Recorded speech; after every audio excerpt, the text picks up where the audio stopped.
Ya, terima kasih Mas Bobi, juga yang kita hormati para narasumber yang lainnya, rekan-rekan peserta diskusi siang hari ini, semuanya yang semoga dalam keadaan sehat, tanpa kurang suatu apapun. Anak solih atau solihah itu memang menjadi harapan setiap orang tua. Tentu ini memiliki proses yang panjang untuk bisa mendapatkan predikat solih atau solihah tadi, yang itu akan menjadi investasi yang sangat-sangat luar biasa. Kalau bagi umat Islam, anak solih solihah ini menjadi investasi akhirat yang nanti juga akan bisa memuliakan orang tuanya kelak kemudian hari. Nah, proses ini tentu tidak bisa dari orang tua, tetapi juga nanti akan sangat berpengaruh soal lingkungan. Apalagi hari ini, ketika hari ini media sosial begitu bebas masuk ke ruang-ruang pribadi kita. Anak-anak hari ini sudah sangat akrab dengan yang namanya gadget. Dalam situasi pandemi ini, menurut saya memang satu tantangan yang luar biasa. Satu, yakni pandemi ini dampaknya adalah soal kesehatan. Bagaimana kita menjaga kesehatan, seperti yang Mas Bobi tadi sampaikan, bahwa kesehatan ini adalah fasilitas utama. Kita mau beribadah dengan tekun, itu juga syaratnya harus sehat. Kita mau belajar, modalnya juga harus sehat. Kita mau bekerja, apapun semuanya sehat. Maka kesehatan adalah modal utama yang harus kita jaga bersama-sama. Itu. Satu adalah menjaga kesehatan. Kesehatan fisik, kesehatan juga kesehatan rohani kita. Nah, di saat anak-anak sudah 1 tahun lebih tidak sekolah tatap muka, anak-anak lebih banyak di rumah, hari-harinya dengan televisi, dengan gadget, maka ini menjadi tantangan yang luar biasa bagi orang tua khususnya, dan juga untuk anak-anak muda hari ini. Bagaimana mengendalikan diri agar kita tidak mudah terbawa larut oleh yang namanya tadi hoax, tidak mudah terbawa larut oleh pengaruh-pengaruh yang negatif. Rekan-rekan yang saya hormati, dari situlah maka tadi kita mendapatkan pencerahan banyak sekali dari para mentor-mentor literasi digital. Ini menurut saya adalah pencerahan yang luar biasa yang harus kita ambil hikmahnya. Kita nanti bisa memilah dan memilih mana konten yang layak untuk kita serap, mana yang bisa kita share, mana yang bisa kita bagikan. Tadi sudah kita mendapatkan beberapa kiat-kiat dari para mentor-mentor. Saya hanya ingin menambahkan dari sisi agama. Memang hoax yang paling berbahaya tadi disampaikan adalah dari sisi agama. Ketika hari ini masyarakat bebas mengakses agama, pengetahuan tentang agama dari siapapun, bahkan dari negara manapun, bisa kita akses lewat media sosial. Ini tentu ada dampak positifnya dan juga banyak negatifnya. Dampak positifnya apa?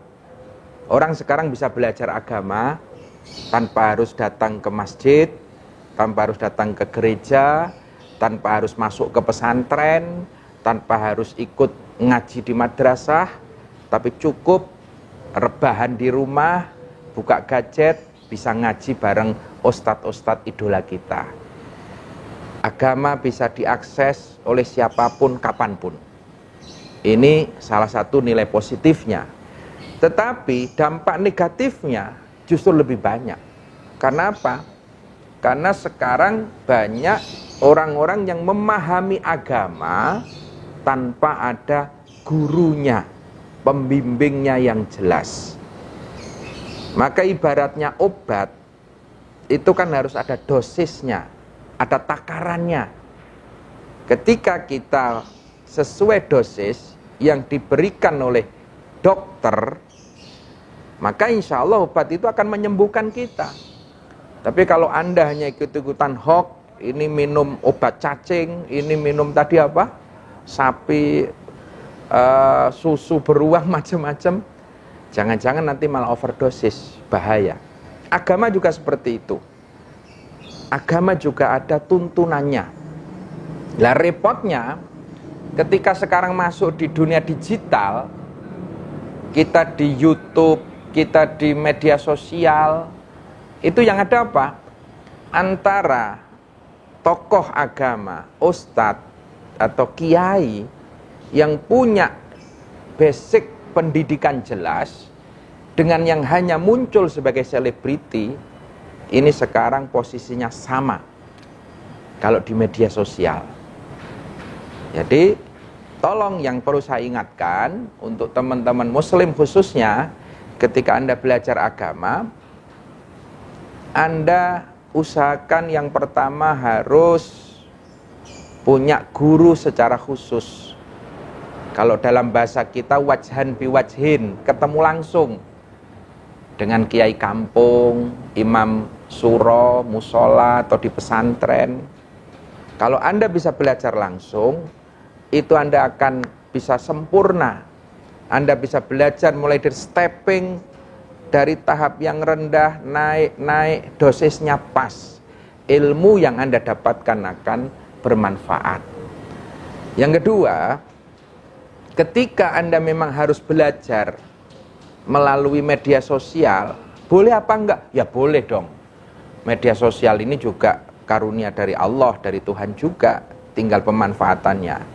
Kalau Anda pengen belajar lewat media sosial, ya Anda juga harus cari ustadz atau guru yang rekam jejak pendidikannya jelas. Kalau dalam bahasa pesantren itu ada sanad akademik. Anda belajar dari ustadz ini muridnya siapa? Gurunya siapa? Gurunya siapa? Gurunya siapa? Dari situ akan jelas. Oh, gurunya ini fahamnya moderat. Oh, gurunya ini fahamnya adalah tawasutiyah. Tawasutiyah itu faham yang toleran. Ini bisa dilihat dari guru-gurunya.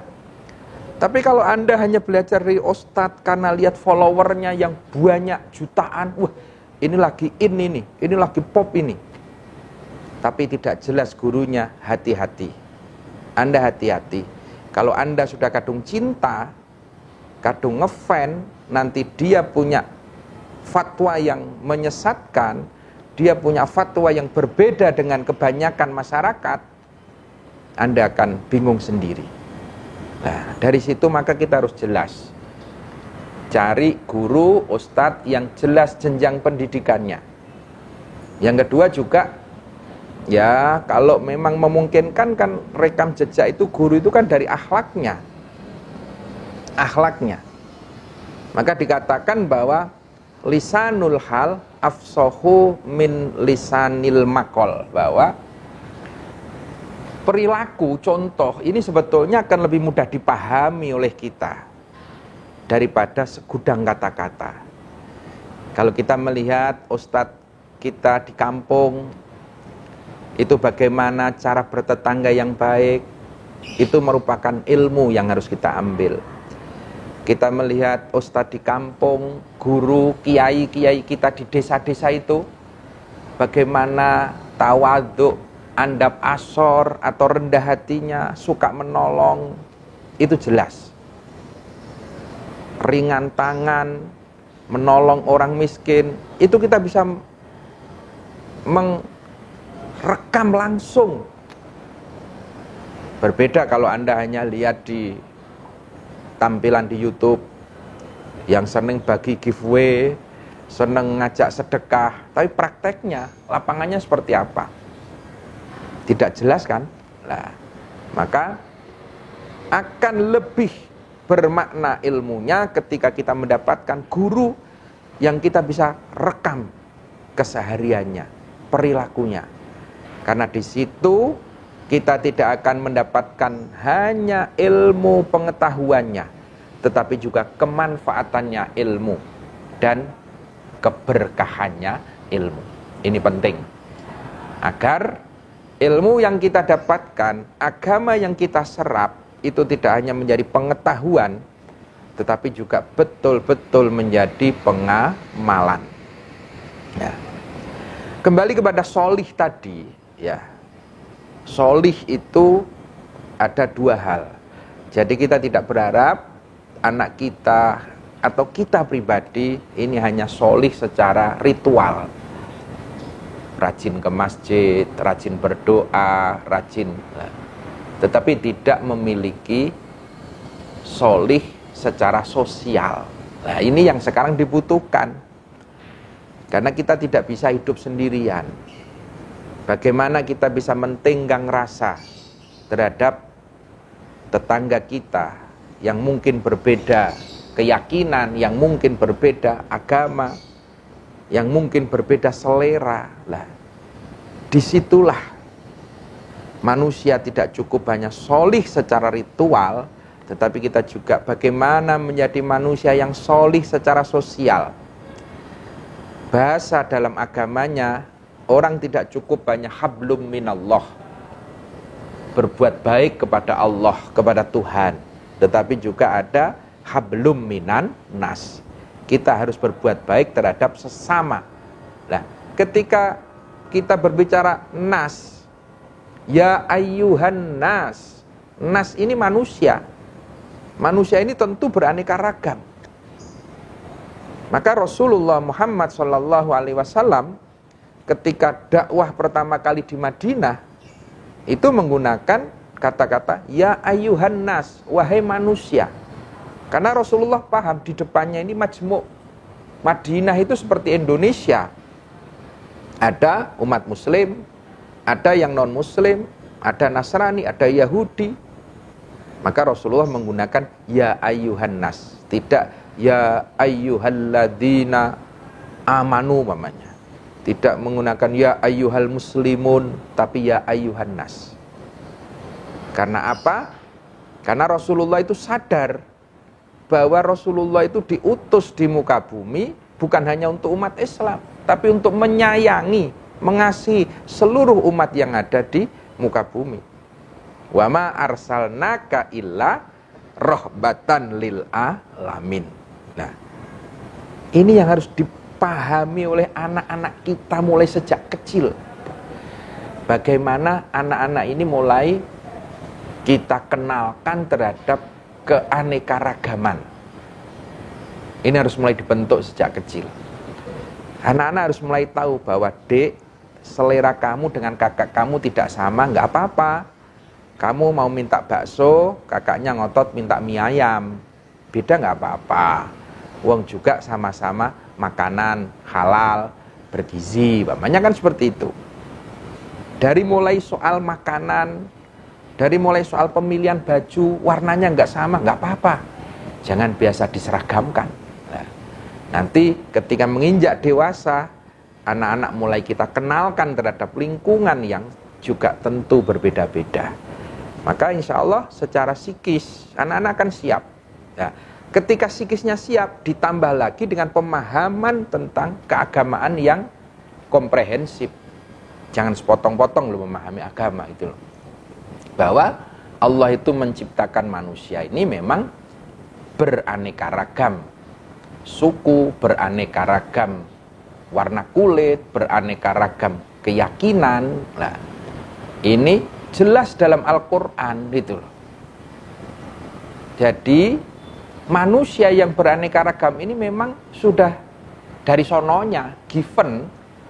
Kalau Tuhan itu pengen menjadikan manusia itu sama, bisa, tapi ternyata tidak. Tuhan menjadikan manusia ini beraneka ragam dengan keyakinannya, dengan warna kulitnya, dengan budayanya, sukunya. Tujuannya apa? Li ta'arofu, untuk saling mengenal satu dengan yang lainnya. Nah, untuk saling mengenal satu dengan yang lainnya. Nah, pemahaman seperti ini mari kita giatkan di digital literasi. Karena perang hari ini adalah perang tentang opini, perang faham.